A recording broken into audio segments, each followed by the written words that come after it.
Hey, yesterday we looked at the demand and demand shifts when we have a supply and demand graph. Today we're going to be looking at the supply side. So the government subsidizes the growers of watermelon. Okay, a subsidy is a payment to an industry to help it, as in stabilize prices, maybe get those markets back up to where they need to be as far as unemployment, whatever it is. So the grower of a watermelon are going to be the people who sell it. So a subsidy is a good thing. So if a subsidy increases, that leads to the farmer being able to buy other things because they get money from the government, so they can buy more materials, hire more labor, whatever it is. So I know that's going to make growers be able to supply more. Now, when we look at the supply graph, we're going to shift from S to S1, but we have the same amount of demand, so leave that alone. So I can see on here now, at my new equilibrium, it drops prices, and it increases the quantity. So that's kind of what we want. So supply would shift to the right, demand does nothing, leave that alone. And what's it going to do to prices? It's going to drop them, but it's going to increase how much supply there is. So we get more food at cheaper prices. Our government does lots and lots of subsidies. Alright, the government places a corporate income tax on steel and aluminum. Well, corporate income tax is on a business, and steel and aluminum are part of their costs of production. So what happens to the car market? So that income tax is going to drive their costs up because that's part of their materials that go into the car. So what happens to the car market? Well, we're going to get fewer cars because the business has a set budget.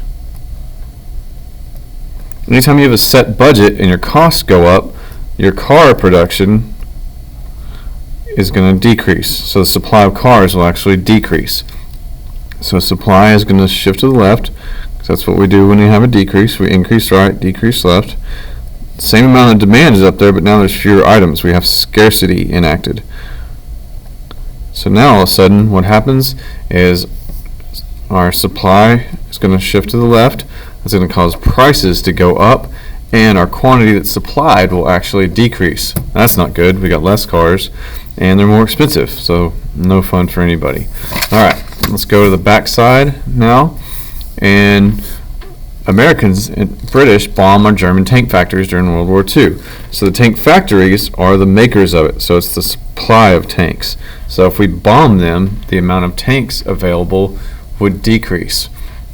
So if we actually hurt their ability to produce the tanks, then what's that going to do? Well, that's going to alter what our resources would be as far as our actual machines and cost of production to replace them, whatever it's going to be. Okay, so we can look at that as costs or resources, either one, like your machines.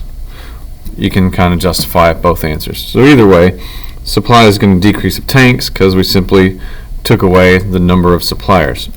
And that's the last one it could be. So I guess if you destroy a whole Kroger, this number of suppliers of groceries would go away. So I'm going to say suppliers would probably be the best answer, because we're Americans and British. We probably took the whole factory out. So let's go ahead and shift that one to the left. We know that's going to make price go up and quantity decrease. So supply is going to shift to the left. That's going to drive prices up. That's going to make the quantity supplied decrease. It's kind of your goal in war. Get rid of their stuff. Alright, homeowners expect house prices to drop next year. So these are expectations, because it's literally in the question. So if you're a homeowner, you are the one who is the supplier of the home to the housing market.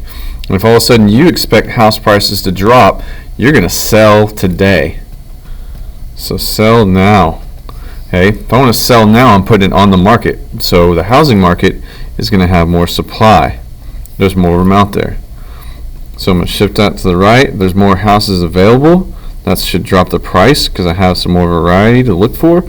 So supply is going to shift to the right. It's going to cause houses to decrease in price, and the quantity available, or the quantity supplied, is going to increase. Now let's go over here to Texas A&M. They discover a new fertilizer. So that's pretty awesome. They get more crop yields, and t-shirts have cotton in them. We have to kind of assume they're cotton. This is an old question, back when everything was cotton. So what we'll look at here is what is going to make this new fertilizer. Oh, well, that's technology. That's going to make our productivity increase or make our costs go down.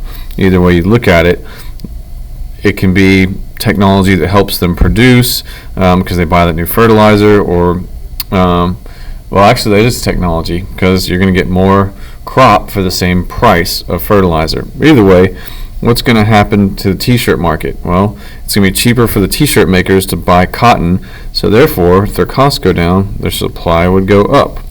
So anytime that happens, we're going to go from P to P1 and Q to Q1. So supply is going to shift to the right. That's going to drive prices down. That's going to increase the quantity supplied.